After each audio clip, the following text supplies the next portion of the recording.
Hello everyone, welcome back to my channel. So today we're going to be discussing something that a famous author named Gwendolyn Brooks described as an delicious agony, which is writing. And this is something I've been doing for a decade. Professionally, I've been doing it since I graduated with my BA in English and minor in literature from IU. But I recently graduated from NYU's grad school last December. So professionally, I've been working in the writing field for like 5-6 years. And it does not get easier, but it gets more fun and you get better at it the more you do it. So you're tuning into this, video because I'm going to talk about the fact that I am one of Ta-Nehisi Coates' former grad students. So at NYU, they had this course called Writing for Reporters, and it was offered in the spring. This was my second semester, and this would be the first round of courses my second semester. So since everyone and their mother and their father, sister, brother wanted to get in this course, you had to write a 1,000-word essay on why you want to be in the course, what type of writer you see yourself as, and why you like writing, why you love journalism, why you like reporting. And also, backstory, I majored in journalism, and my concentration was cultural reporting and criticism, which is the CRC program.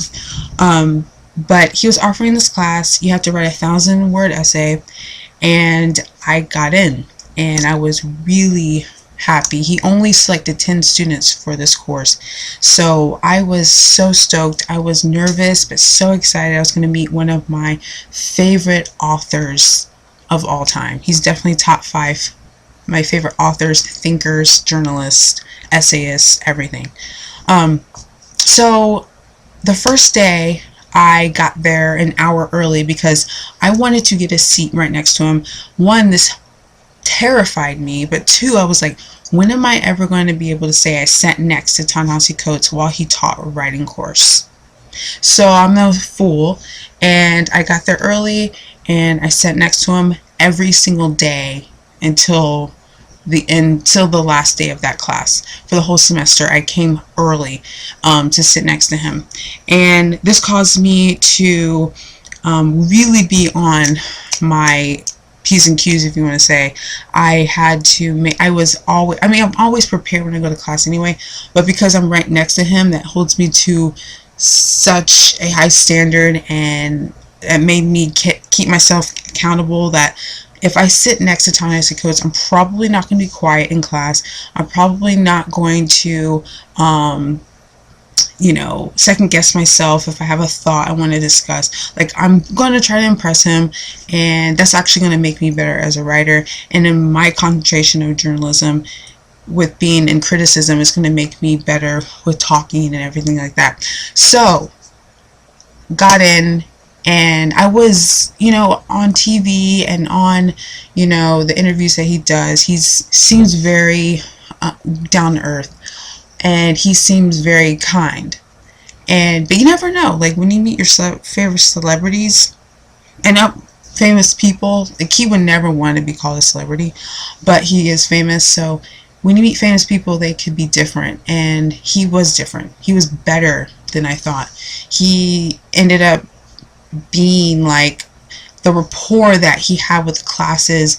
I'm just another writer like you, and I'm no better than you. I've just been doing this longer, and I'm going to show you, some things that you can take away to hopefully make you really, soar through this field, because this field is very hard. And he really humanized the writing process for us. He would bring in edits of old essays he did. He brought in edits of Between the World and Me. He said he started that book over, not like a couple chapters over. He started the entire book over at least 3 or 4 times. Don't quote me on that. I'm pretty sure that's what he said. And he brought in edits that his editor would send him saying like, no, this doesn't work, like this isn't strong enough. And that really made me and the rest of my classmates feel like, oh, like at home in this profession, and kind of like, okay, if Ta-Nehisi Coates is getting these edits back from his editor, then who am I if I'm getting the same edits back? And it just made us feel like we weren't failures, basically, because that's what you get when you write a piece and you edit yourself, and then you send it to your editor, and then they have all these red lines on it, all these comments. You're like, should I write anymore? Like, but the fact that we saw kind of the same thing with Ta-Nehisi, it made me like I was breathing. I was like, okay, I feel a lot better about another thing that he did was he did not ever say to us that writing gets easier. He never said the writing process. Oh, he never, like, he was like, oh yeah, like I wrote, case of reparations and this and this and this, and he talked about starting like the water dancer and everything like that. And he never said, yeah, it's easier and it'll get easy for you and you guys will. He was very frank with us. He was like, it does not get easy, but this is the survival of the fittest. This shows you if you are a writer, if you are a journalist, and if this is really your passion, because if something doesn't come easy and you don't want to do it, then you probably shouldn't be doing it.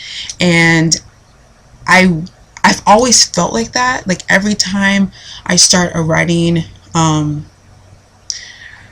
piece or work, whether it's a story, a novel, an essay for school or not, if it's freelance or for a magazine or whatever, that anxiety and that just agony, like Gwendolyn Brooks said, the agony of just looking at a blank page and like typing words, and hopefully the first sentence sticks and your mind will go from there, and then you get 3,000 words. Hopefully that happens.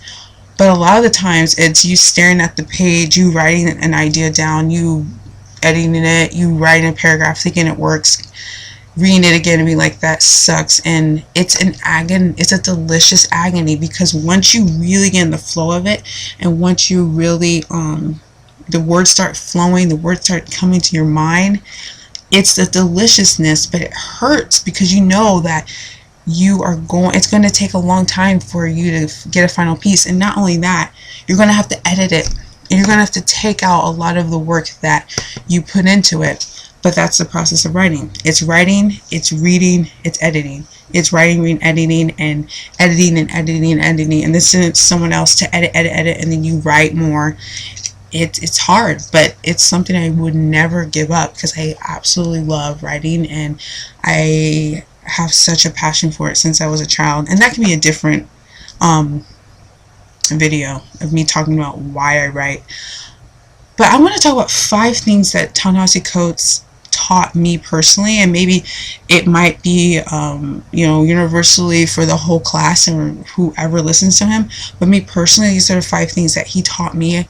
He taught us more than 5 things, but what I really held on to after that first day really helped and transformed my writing. I mean, I was sending my friends writing pieces that I was doing at NYU, and like whether it was freelance or whatever, or academic essays, and I was really happy with what I'm writing, and what I wrote was good, was really good. But they saw such a transition after and during the course I was taking with Coates, and I saw it too. And it's funny because the pieces I was doing for Coates took a lot longer because I took his advice. So I'm going to get into that. So number 1, the thing that he told us, like I said, writing should take a long time. The reason why it should take a long time is that you should not rush yourself. So it's funny because he would talk about one day he might write a paragraph, one day he might write 20 document pages, one day he might write a sentence. For me, I realized that before I could write out a lot and get all the words out, but then when I would go back to edit, it took twice as long, because I'm like, a lot of this does not matter. A lot of these sentences sound like this sentence doesn't make sense with what I just wrote, in the chapter above. Like, so now when I write, I literally, and this is what he said, each sentence should be like a brick, layering the foundation, and that each sentence matters and it should not be air. And this is a lot of things that we do when we're in high school. If we have to meet a word count, say 1,500 words, and we only have a good 900 words in us, and we're like, we just fill in the gaps, the other 500 words with just stuff. He said we all know it's lazy and it doesn't work, and it's going to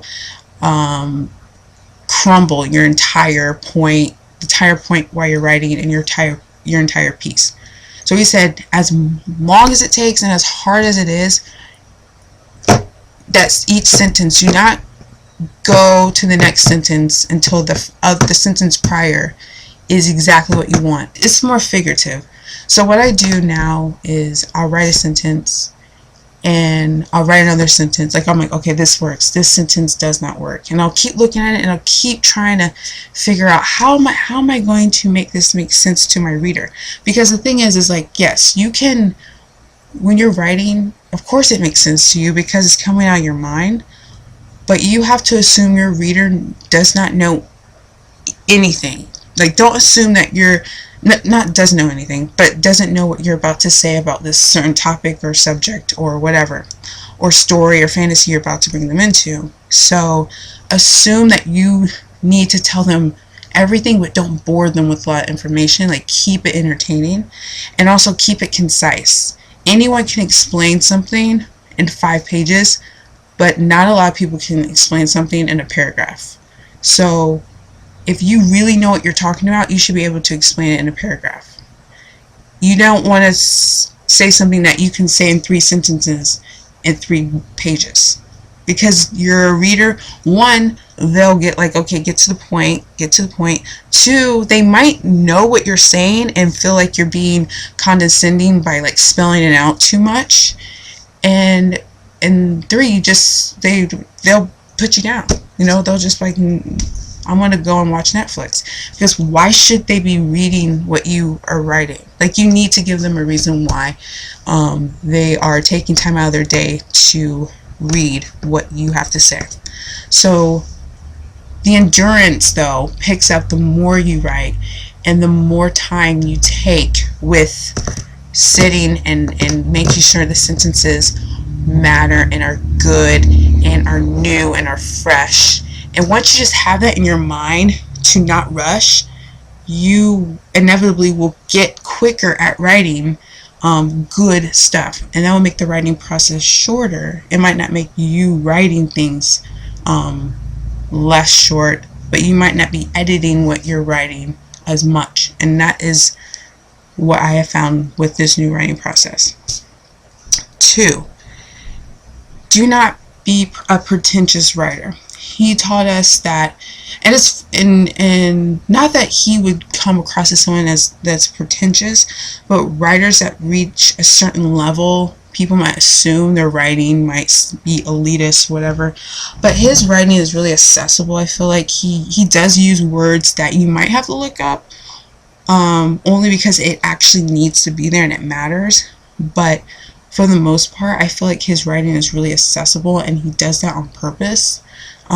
So for us, he told us, don't be a pretentious person when you're writing.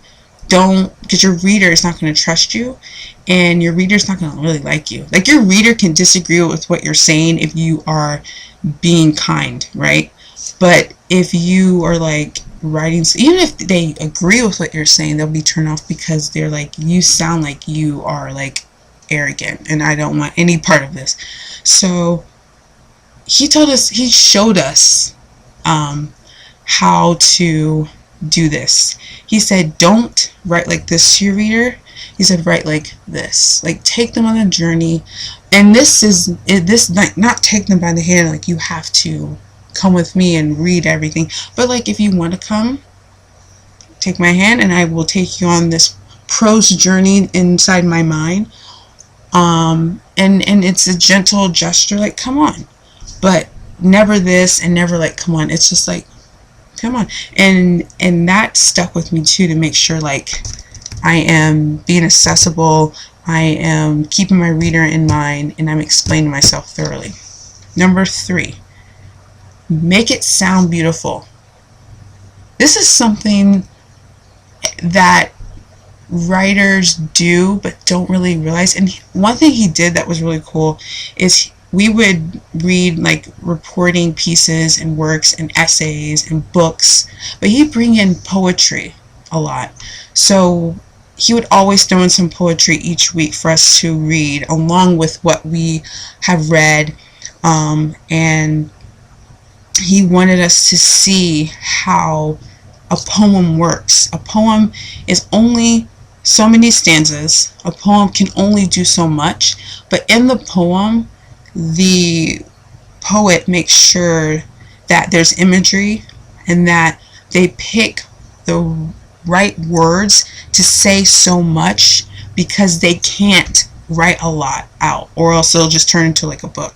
That's the point. So that is what he wanted us to take that type of structure and put it in with our writing to make it sound beautiful and say a lot by saying less, and have a rhythm too. So there's one thing that he did that I'm actually going to pull it up, but he edited our pieces, which is really cool. And one thing that a note that he made on one of my pieces was that, let me see. I was talking about the frustrations I was having when I was seeing like Alton Sterling dying and Philando Castile dying, and I had this fantasy I was painting to the reader who said, I watched the ceiling over my shoulder, picturing a pile of bricks outside on the porch. They would be perfect for destroying their things. I left it at their things. And one note that he said was, we need more clarity here. What are the things? He's like, be like Baldwin, be deliberate, be specific as he is. And I'm like, okay, yeah, what are the things I'm thinking? So then I added, I could use them to shatter the windows of their building. I could smash their computers, their printers, their water coolers, their vending machines. And I would go to their office. I would break their mugs that say boss. And in like, this is so out of context, you're probably, what? But I use the idea of rhythm here, and I use imagery like, and usually someone might say, I could smash their computers, printers, water coolers, and like that sounds very boring. But being like their computers, their printers, their water coolers, their vending machines. With that, so now I'm not afraid to like repeat myself, and be very deliberate. Like when you want to say. And don't be afraid to overuse a word if it's for a purpose. Like when I said their computers, their this, their vending machines, their, like something about how that sounds really good. And sometimes it's just about making something sound good. Like music, like that can be like, that's kind of like the instrumental background of that sentence. It just sounds good when someone's reading it. Like there's no escaping what I'm saying. I'm saying there, and I want you to really, and by repeating there, you kind of hear my anger in it. So that's something I learned, and that's something I utilize, and that's something that's really worked for my writing, because it's something I've always wanted to do, but I felt like it was redundant, and it's not. 4, don't use assumed language. Don't use assumed language, meaning don't use language that everyone uses. I can give you some examples. Safe spaces, monolith, navigate. I want to navigate myself through this safe space because we're not a monolith. Everyone says that. Say something different. What else? There's so many words that people use. White spaces, white supremacy. The reason why he says don't use assumed language and like these empty phrases is because it's like a skip in the CD. When someone reads that, one, they've heard it so much it means nothing, and 2, it's a word that everyone now has used in their own way. It's a terminology that people have like refashioned to mean what they think it means. So by saying like a safe space, right? Okay, someone's definition of safe space is different than mine or the person next door or next to them. So be specific in what you mean. Like Make sure your reader sees what you're saying. Like, no, I mean this. So don't use safe space, because people have their own definition. And one thing that he did that was cool, and this has never left my mind, like in the Between the World and Me book, instead of saying like black people assimilate to whiteness, or black people assimilate to inside white spaces to it's like a survival mechanism. So someone might say black people are going to assimilate to whiteness when they go to the office, so that they don't seem like a threat, right? Or something like that. But he wrote in there, black people contort themselves to fit the standard, or something like that. But he used the word contort, and him using that word alone saved him like a paragraph. Contort. When you think of contort, you think of something that is shaping itself into something that's not natural. Like contortists, they make their bodies do things that should naturally not happen. So when you think of contort, you almost think of someone like looking unnatural, looking uncomfortable, looking and doing something they don't want to do, right? And so by saying that, it's like, yeah, that is how it feels. It feels like I'm contorting my body into a standard that's not, that my body is not fit for, that my identity is not fit for. So stuff like that, contort, you know. And also he used the word bloody heirloom when he talked about, instead of saying white privilege and white supremacy and stuff like that, he said that the generations before passed on to, you know, the descendants of their descendants, being white people now, a bloody heirloom. And an heirloom, one, is a generational thing passed down. Bloody means something was killed for this. So saying bloody heirloom is like just like a beautiful imagery, and also says so much. And like, they pass on white privilege, because everyone says white privilege. So you want to make sure you're not using words that in language that is just assumed language, that's very generic. Don't use generic language. And 5, be confident in what you're saying. Be confident in your voice. One thing I struggled with when I was doing my undergrad in English and writing and literature was I still am obsessed with Toni Morrison, but I didn't know it was doing this until one of my professors called me out, and she's my mentor still today. But she's like, she said to me, you sound like Toni Morrison here. And I was like, oh, thank you so much. Like, that's really nice, you know? And she's like, no, that's not a good thing. You're trying to sound like Toni Morrison, and therefore other people are going to see that, and no one, she's like, you'd agree, like, no one can be Toni Morrison. I'm like, yeah. She's like, well, why are you trying to be Toni Morrison? And I wasn't trying to be Toni Morrison, right? But because I wasn't as confident in my own writing voice, instead of being inspired by Toni Morrison, I was, you know, borrowing her confidence and her voice a little bit to put my voice. It's like hiding behind someone when you're scared, and like being there, but you're not really there, because all that person sees is that person, and they're speaking up for you. And I would use Toni's like voice and how she writes to speak up for my voice that I felt uncomfortable with. And it wasn't until the end of getting my BA was when I kind of broke out of that. And then, you know, doing professional writing until I went to grad school 2 years ago, I'm very comfortable in my voice, and I have a different voice, and I use humor. I use a lot of imagery. I have lyrical sounding sentences that might, well, they're always grammatically correct because they have to be, but they definitely are, I would say they're kind of innovative, and to where people might not piece these two words together that I might use, but then be like, oh, well, yeah, that actually fits. I would have never, and that's not something like I'm the only one that does it. Like, writers do this, but because I've broken out of the mold of thinking like words have to fit with certain words, like peanut butter goes with chocolate, and peanut butter only goes with jelly. No, peanut butter can go with butter. Peanut butter can go with,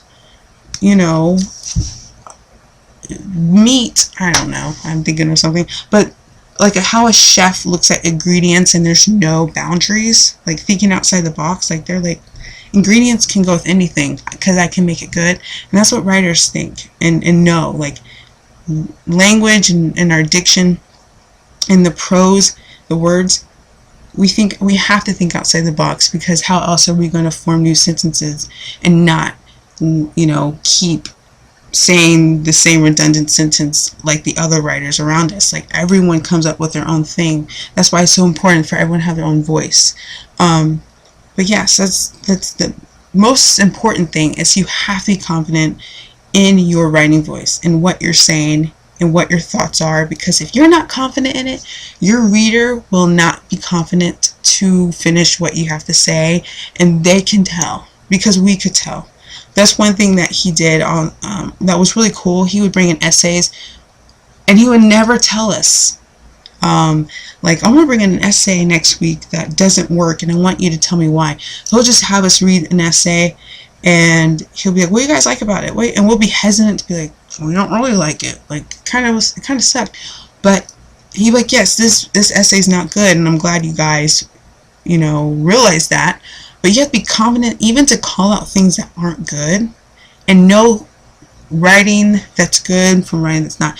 All writing isn't good. It just isn't.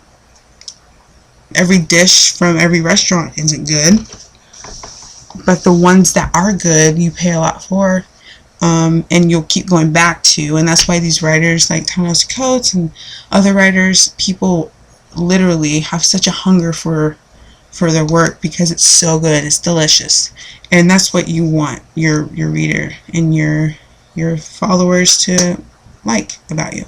So 5 things. Writing takes a long time, all the time, but the more you do it, your endurance goes up. 2, don't be pretentious. Don't be a pretentious writer. Don't do this with your writer. 3, poetry helps. Consolidating your words down in your prose to say a lot more with saying less, so you don't bore your reader. And 4, don't use assumed language, don't use generic language. And 5, be confident in your voice and be true to yourself. So that's what I've learned from Ta-Nehisi Coates.